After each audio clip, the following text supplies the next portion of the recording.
Vamos a conversar con el doctor Juan Falconi Puig, ex embajador del Ecuador ante el Reino Unido, y un reconocido abogado que nos acompaña. Gracias por estar con nosotros, doctor Falconi. Lo primero tiene que ver con lo que ha estremecido, por decirlo de alguna manera, el ambiente judicial. Muchos abogados, correístas y no correístas, de todo, se pronunciaron respecto de ese oficio que envió en primera instancia la doctora Camacho, que después, al día y medio después, lo aclaró, aunque yo sostengo que hay aclaraciones que oscurecen, sobre la ejecutoria de la sentencia en el caso Sobornos. Le pregunto a un jurista, ¿ya estaba ejecutoriada la sentencia? ¿Cómo no? ¿Cómo no? Buenos días a ustedes, don Jimmy Jairala. Años juntos. 20 siquiera en este tipo de diálogos muy gratos para mí. Buenos días a todos los compañeros, todas las personas que aquí nos acompañan. Mire, yendo directamente al tema, se habla muchísimo de memoria, se habla muchísimo sin realmente conocer las cosas. Yo he visto el oficio al que usted menciona y quiero empezar por hacer una precisión clarísima. Una es la materia penal y otra es la materia civil. En materia civil, el recurso de casación, que no existió siempre en la legislación ecuatoriana, viene de las reformas de 1978 al Código de Procedimiento Civil, que en su momento fueron tomadas del Código de Procedimiento Civil colombiano. Y ahí se introdujo en nuestro sistema procesal el recurso de casación. El recurso de casación es un recurso extraordinario, no es lo mismo que apelación. Y en materia civil, para que se interponga el recurso de casación, que solo cabe bajo dos supuestos, y error improcedendo o error injudicando. Eso es como se llama en latín, es la institución, viene del derecho romano. Y entonces eso no quiere decir otra cosa que si se ha cometido un error por parte del juez que está resolviendo la causa en el procedimiento o en el fondo, en el derecho en cuestión. Entonces, en materia civil requiere que la sentencia esté ejecutoriada para que se interponga este recurso de casación. Que no va a la prueba, ya no va al fondo, es un error. La historia es larguísima, no la voy a hacer ahora. Viene del derecho francés y al derecho francés llegó del derecho inglés, cosa curiosa que es poco conocido. Y de otro lado, no imaginaba que me iba a preguntar de esto, pero ya me provoca hablarlo, ¿no? Y de otro lado, en materia penal es distinto. A ver, eso es importante. Claro. ¿En qué se diferencia? Es diferencia básica. En materia penal hay un principio en el que ahora se llama COIP, que es el Código Integral Penal. Cualquier recurso hace que salvo el recurso de revisión, que la decisión no se ejecute. Que se suspenda, digamos. Se suspende su ejecución. Entonces, y que en civil no se suspende, salvo que se podría suspender si se da una caución por el resultado. Porque ¿de qué se trata al final del día el recurso? Si entendemos estas cosas, yo lo digo de cuando en cuando, Ortega y Gasset, y un día le decía a los jueces de la Corte Suprema, que es la misma persona, ¿no? Ortega y Gasset decía, ata los conceptos a las impresiones y se fijan permanentemente. El recurso no es para demorar el trámite de un juicio. El recurso viene del principio de doble instancia para que un juez superior, con más experiencia, con más tiempo, con más estudio, analice lo que ha hecho el juez inferior. Es una fiscalización por parte, se lo denomina así también, del tribunal de alzada respecto de lo que ha hecho el juez de primer grado, eventualmente de segundo grado. En el caso que nos ocupa, doctor, por supuesto, no estaba ejecutoriada. No estaba ejecutoriada y en casación no permite que se ejecutoríe. Entonces, el oficio yo lo leí en realidad. Y ahí hay dos errores también que es importante destacarlos. Para mí errores, ¿no? Y debemos también siempre partir, y es lo que hace, es el mandato constitucional, partir de la buena fe, y por eso hablo de errores. Un error en el primer oficio que leí, no en el que corrige, dice que el recurso de apelación termina el juicio, y eso es un error grave. porque pues justamente el recurso de apelación, acabo de explicarle, es para que el superior revise. Analice, claro. Exacto, lo hecho, pues el juicio sigue, ¿verdad? El recurso de apelación interrumpe la ejecutoria y interrumpe que se pase en una decisión de cosa juzgada. La una. Y la otra, el juez no es quien certifica si la decisión, vale decir la sentencia, está ejecutoriada o no. El juez le pide al actuario o actuaria que certifique si está ejecutoriada o no. Claro. Porque puede haber varios supuestos para que se ejecutoríe. El primero y el más común, porque ya feneció el término para apelar, claro, para interponer un recurso, sea si es extraordinario como el de casación o cualquier otra. Se puede interponer lo que se denomina un recurso horizontal, que lo resuelve el mismo juez. La apelación la resuelve el superior. El horizontal, por eso se llama, lo resuelve el mismo juez. Y un recurso horizontal es decirle, por ejemplo, aclare la sentencia, amplíe la sentencia. Esos son lo que se llama recursos de aclaración y de ampliación. Son horizontales, exacto, porque los resuelve el mismo juez. Entonces, y quien certifica, el juez le tendría que decir, sí, que el secretario, la secretaria certifique si está ejecutoriado. Claro. Pero el propio juez no certifica lo que él ha hecho. Lógico. Quien da fe, quien certifica es el actuario. Eso en sí. Es decir, estamos claros en que, no es que procuro resumirlo, pero por el tiempo, no está ejecutoriada la sentencia. No está ejecutoriada. Ya. ¿Qué opinión? Y cabe el recurso de casación, claro, obviamente. ¿Qué opinión tiene usted de los tiempos que se están dando en estos tiempos en la administración de justicia? Mire, esa es una pregunta de real fondo, Jimmy. Esa es una pregunta de una trascendencia importantísima. Los tiempos de la justicia, primero, no se resuelven por acortar los términos. Ejemplo, 10 días para contestar una demanda, 3 días es la regla general para interponer un recurso, 5 días en tratándose del recurso de casación, etc. Es el cortar a 2 días, a 1 día, si quiere, córtelo a mediodía. Eso no le resuelve nada, no le resuelve la agilidad del proceso. La demora no está en los términos, la demora está en la inacción del juez. En la inacción del juez, la falta de actividad. Y obviamente influye también en el número de jueces.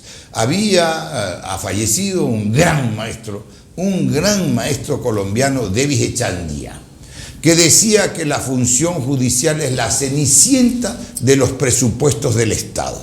Revisemos el presupuesto del Estado año tras año. Y es verdad. Y exacto, ¿cuánto se asigna a la función judicial? Si hubiera más jueces, para poner un ejemplo en Guayaquil, si hubiera más número de jueces, las causas se tramitarían más rápido. Claro. Ahora todas estas reformas que se hicieron, lo que convirtieron es, que yo lo digo frecuentemente así, una justicia secreta y por ventanilla.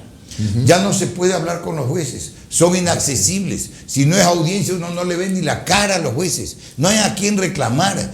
Hay ciertos funcionarios que hacen lo que le da la gana. En las citaciones de las demandas se hace horrores, porque el citador, mire estos ejemplos, demora la citación en contubernio con la parte que va a ser citada, y entonces se prescribe la acción, por darle un ejemplo. Se hace todos estos trucos y ahora se permite estos trucos.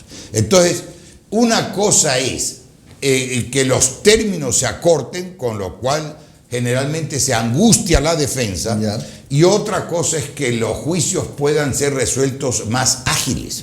No hay posibilidad de que un pueblo viva si no cuenta con jueces que administren bien y pronto la justicia. Doctor, yo le pregunto algo, analizando muy rápidamente, porque usted no ha estado pues, al tanto ni es abogado de nadie en el caso Soborno, pero usted en su experiencia recuerda un caso que se haya resuelto tan rápido, que se hayan agotado todas las instancias. Mire que yo estaba dando un comentario general, realmente, y no, pues bueno, fuera. Yo tengo un juicio en la Corte Nacional que va casi cerca de 20 años, ¿no? ¿Cuánto? Sí, casi de 20 años, desde que empezó el juicio. Y usted sabe que no me atrevería a decir algo que no es exacto. Y en la misma Corte Constitucional hay unas cosas rarísimas. Corte Constitucional. Estoy reclamando, ayer he presentado un alegato en la Corte Constitucional, documentos que aparecen y desaparecen de un expediente. ¿Cómo es esto? Claro, se invoca una reforma, un reglamento, que los proyectos de ley son reservados, pero había un expediente con un proyecto de ley antes de esta reforma a ese reglamento, que es de enero del año pasado, y entonces está con las reglas anteriores. Ahí viene otro aspecto importantísimo, la irretroactividad de la ley. Y este es un principio casi que sagrado en materia legal. Todos aquí tenemos cierta información, pues no es que solo los abogados la manejamos. La ley no rige sino para el futuro. No le puede dar efecto retroactivo a una ley, pues, porque entonces usted termina, y menos a hechos y casos consumados, terminados. Para poner un ejemplo sencillísimo que toda la audiencia lo pueda entender, usted compró una casa de acuerdo a una ley vigente en el año 2000 y el 2005 se cambió la ley y le puso otros requisitos. Nadie va a venir a decirle que la venta de la casa es nula, claro, ¿verdad? Sí. Claro. Entonces, ¿cuándo se admite generalmente la ley que pueda tener efectos retroactivos? Les doy ejemplos, porque, bueno, tal vez tantos años que di clase tengo alguna facilidad para los ejemplos, ¿verdad? Entonces, usted tiene un contrato de trabajo, ustedes tienen un contrato de arrendamiento, cambian las reglas y dice, ahora el salario mínimo es tanto, ahora los requisitos o la pensión de arrendamiento tiene que tener estos requisitos. Ahí es válido, tiene una relación jurídica existente, entonces ahí le puede aplicar la nueva ley. Ya. ¿Y la regla cuál es? En la doctrina, pues si tenemos que entender la doctrina, las relaciones de tracto sucesivo, de ejecución continuada, sí tienen que someterse a la nueva ley. Estábamos en lo de la velocidad del caso. Eso es gravísimo. No, eso es gravísimo, ¿no? Le decía, no puede haber un país, un pueblo que viva sin jueces que no administren bien y pronto la justicia. Los tiempos de la justicia. ¿Sí? Y entonces entra en juego un gran profesor, realmente mi profesor, yo fui ayudante de cátedra, ustedes, los jovencitos ya no se acuerdan, pero ustedes lo recordarán, Carlos Feró Blum. Un gran profesor, Carlos Feró Blum, decía, yo veo la carátula de un juicio, que hoy día tienen carátula también los expedientes, no es que todo es oral, ¿no? Yo el año 82, en una conferencia iberoamericana, yo era el profesor más joven en esa época de la conferencia, planteaba el proceso oral por audiencias. ¿Qué se está dando ahora? 2 años, 3 años es lo que tenemos ahora. Sí. El año 82 yo lo planteaba. Entonces, el proceso por audiencias debió ganar en agilidad. Pero a usted, les puedo enseñar el caso, tengo una jueza en Quito, un juicio concreto, no voy a tocar eso porque no es el tema, que yo sigo contra Villavicencio. La última vez me han fijado una audiencia, que continúe la audiencia en agosto 27, 4 semanas después que fracasó la audiencia anterior, que ya era la 5ª vez porque este no se presenta. Doctor, pero disculpe que regrese. ¿Cómo no? Regreso al mismo tema, pero usted habla de la necesidad de la agilidad de la justicia, pero pregunto, en el caso de sobornos, ¿le parece que los tiempos ha ido a una agilidad inusual? Claro que sí. Inusual. Para contestarle concretamente, es evidente. ¿Y por qué esto se sabe y se conoce? Porque está en la noticia, ¿no es verdad? Yo la información que tengo, yo no conozco el expediente, es los titulares. Y vamos viendo y vamos siguiendo, y efectivamente, y usted y cualquiera, y el público y los propios jueces pueden comparar esto. Se está moviendo a un ritmo que normalmente no se mueve. ¿Usted cree que la justicia ha llegado a las portadas y ha abandonado los tribunales? Las portadas de los grandes medios. ¿Cuánto influyen en estos momentos los medios en una sentencia? Yo he dicho esto, yo lo he dicho de cuando en cuando. Mire, los jueces tienen que resolver las causas por lo que diga la ley y conste de las tablas procesales. No por lo que diga la prensa. No por lo que diga la prensa. Y entonces resulta ser que hay ciertos procesos que se vuelven mediáticos y el juez deja de empezar a aplicar la ley con frialdad y con la serenidad que tiene que tener todo juzgador para guiarse por los titulares. Lo que usted acaba de decir, la justicia no puede. Cierto que los procesos son públicos en el sentido de que cualquiera los puede ver, de que el público tiene acceso a ellos, pero no son públicos en el sentido de que tienen que tener publicidad, claro, en ningún sentido. Parecería que vivimos una justicia mediática. Mediática totalmente. Y hay un periodista, hay una grabación. Hay un periodista que reconoce eso, si no me equivoco, Andrés Carrión. Tengo el video que reconoce, no, los periodistas hemos manejado, presionado, resuelto sentencias, etc. Está en una grabación que circula en las redes, no sé si la habrán visto, ¿no? Doctor, volviendo al tema de la casación, ¿cuánto es el promedio de tiempo que lleva una casación normal, en un proceso normal? Mire, una casación en un proceso normal debería llevar de 2 a 3 meses, ahí, siguiendo un ritmo normal. 2 a 3 meses ya andando rápido. Andando rápido. Las casaciones se claro, siguiendo un ritmo normal. Pero es que esa es otra, Jimmy. ¿Por qué? Se puede y se demoran más, mucho más. Tengo ahora mismo también en la Corte Nacional una casación y no hay cómo hablar con los jueces, no hay manera. Ahora hasta los escritos hay que mandarlos por vía electrónica, ¿no? Debe tener meses esa casación. Además, con una ley que ya no existe, la concedió el juez, que ya no está, etcétera, ¿no? Es un desastre. ¿Qué hacen ciertos jueces? Ponen a un lado los expedientes y ese juicio no lo tocan. Claro. O lo llevan demasiado rápido. Y hay un principio que es fundamental, esto viene directo a las preguntas que están planteando. La resolución de los jueces debe ser en orden cronológico. ¿Ya? No aquellos, como decía Fero Blum, veo la carátula y sé quién gana. Porque ven los nombres de las partes. Claro.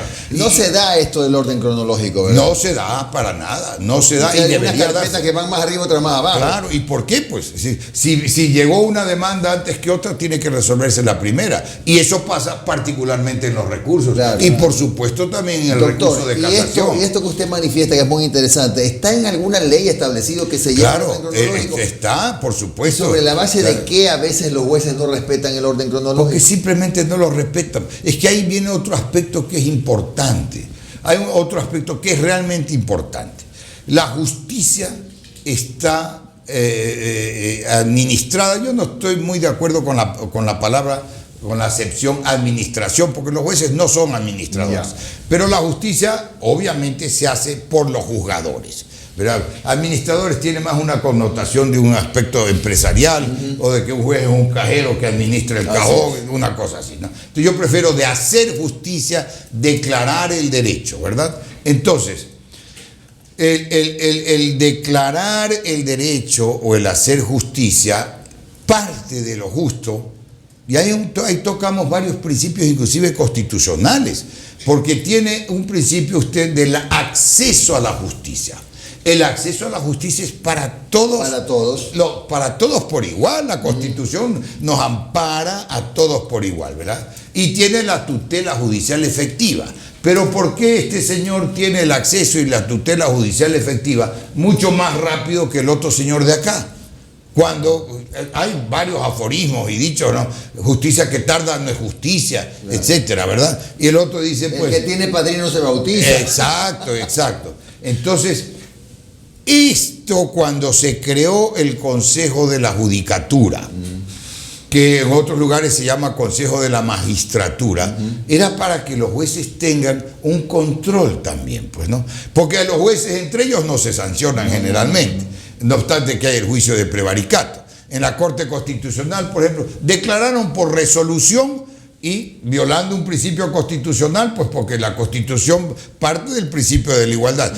Los jueces constitucionales no son objeto de prevaricato. Entonces están por encima del bien y el mal. Sea que se pronuncien en cualquier sentido, con o sin razón, no están sujetos al prevaricato. El Olimpo, más o menos. Hágame el favor para dar un ejemplo, ¿verdad? Entonces, los jueces tienen que responder. Y cuando vino este cambio en la judicatura, se dejó de aplicar sin reformar la ley orgánica de la función judicial cuando el juez no podía acogerse a lo que se denomina un error inexcusable.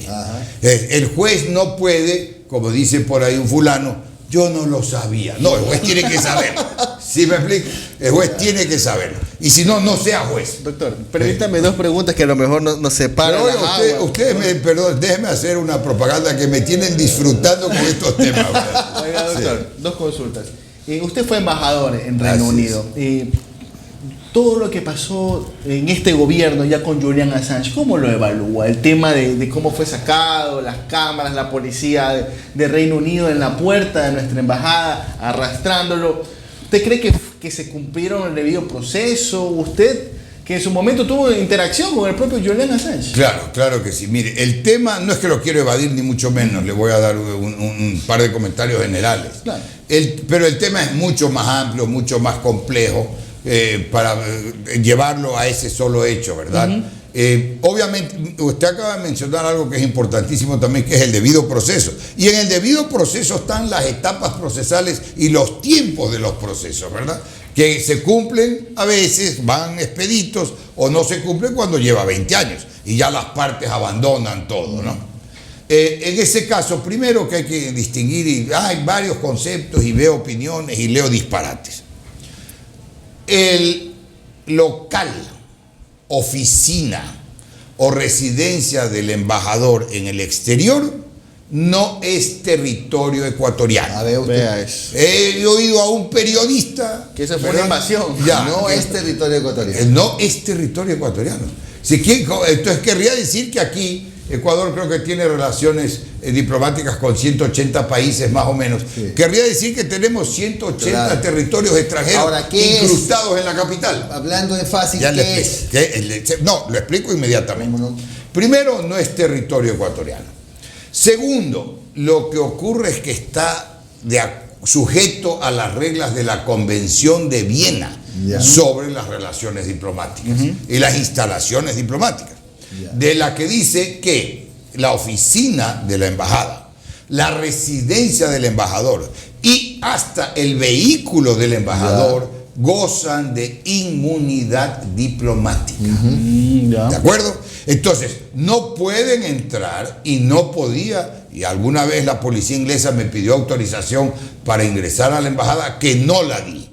No pueden entrar, no porque sea territorio ni ecuatoriano ni de cualquier país que tenga una embajada en el exterior, sino porque está sujeto a una convención internacional, casi todos los países están adheridos a ella, a una convención internacional que establece las reglas. Entonces, una cosa. Segundo, Reino Unido nunca reconoció el asilo de Assange. Nunca reconoció el asilo de Assange. Lo que Reino Unido, y por eso viene en este orden la explicación, lo que Reino Unido respetó fue las reglas de la Convención de Viena. ¿Sí me explico? Ingresó ahí y ya no podemos hacer nada. Exacto. No podían entrar por la fuerza. Y acuérdense ustedes que llegaron a amenazar al mero principio de esa situación, y el presidente Correa con mucha precisión y con mucha justicia dijo: no habrá embajadas seguras en el mundo si creen que pueden entrar por la fuerza. Doctor, quiero concluir con un tema porque lamentablemente el tiempo vuela. Y esta pregunta se me ha ido como medio hora. Doctor, mire, y es algo que en este momento me viene a la mente por una posibilidad. Vamos a suponer que por diferentes razones el expresidente Correa opte por ser candidato asambleísta por los migrantes. Tiene que inscribirse en un consulado, en este caso, o en la embajada. Que no es territorio ecuatoriano. Perdóneme un ratito que le oí a algún periodista. Y menos podría ser tomado preso. Porque es que la lógica que hizo fue: es territorio ecuatoriano, puede ser tomado preso. Disparate del tamaño de una catedral. Puede, por ejemplo, él, aun cuando pesen 2 órdenes de captura y etcétera, presentarse por supuesto, personalmente, aceptar la candidatura. Por supuesto, claro. Él puede presentarse, él y cualquier persona que pueda tener en una... La embajada es una misión, en términos generales, en la misión diplomática de Ecuador en cualquier país. Porque además esto en cualquier país. Es una regla internacional que está sujeta a una convención, ¿verdad? Que es una regla y una ley internacional, por decirlo así más fácil. Y los consulados no son misión, no son una misión diplomática, son una misión consular. Ya. Están protegidos también por la convención, pero no tienen las mismas reglas. Ya. No tienen las mismas Doctor, la reglas. última cosa. ¿Cómo no? Vámonos. Pero hemos ido tan rápido, todavía. que amerita que me vuelvan a invitar. Pues. Vámonos más arriba. Y si, por ejemplo, el expresidente Correa quisiera inscribirse o aceptar la candidatura a vicepresidente de la República, ¿también podría hacerlo en la embajada? Claro. Sí, aplica lo mismo. Pero y eso es aplica que lo es mismo. personalísimo, que si es para una dignidad nacional tiene que hacerlo de manera presencial y personal ante el CNE. Todos los actos públicos o privados siempre pudieron hacerse por medio de un delegado, para dar un ejemplo.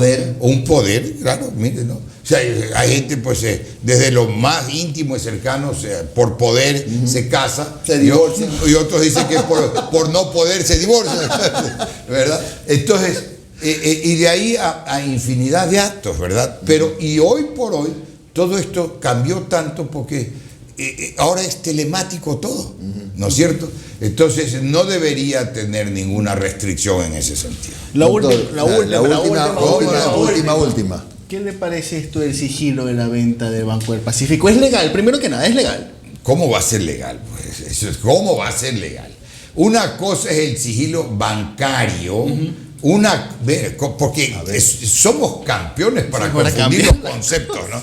Una cosa es el sigilo bancario, que es obvio, porque el banco no puede andar revelando la información de sus clientes a nadie, ¿verdad? El banco no puede decir, mi cliente es Pedro y tiene tanto en la cuenta y tiene otra cuenta de acá. Ese es el sigilo bancario.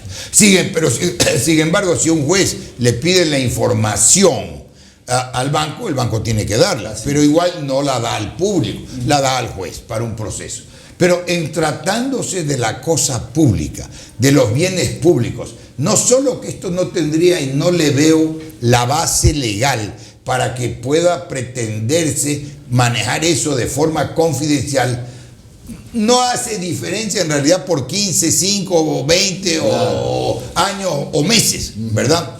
Eso están manejando los negocios del Estado. Y no solo eso, hay unas cosas en las que tendría todavía que ponerme al día, sino que había un reglamento por el cual, me imagino que lo habrán reformado, las acciones de propiedad de la corporación financiera, que asumió un montón de empresas quebradas en su momento, de las más conocidas, Astra, Ecuatoriana de Aviación, montones, ¿no?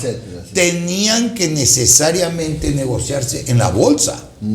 Y para que se negocie, que el principio era correcto, y para que se negocien en la bolsa, tenía que anunciarse cuando menos 8 días antes a la rueda de bolsa, para que el público esté enterado y sepa el que tiene interés en ver eso.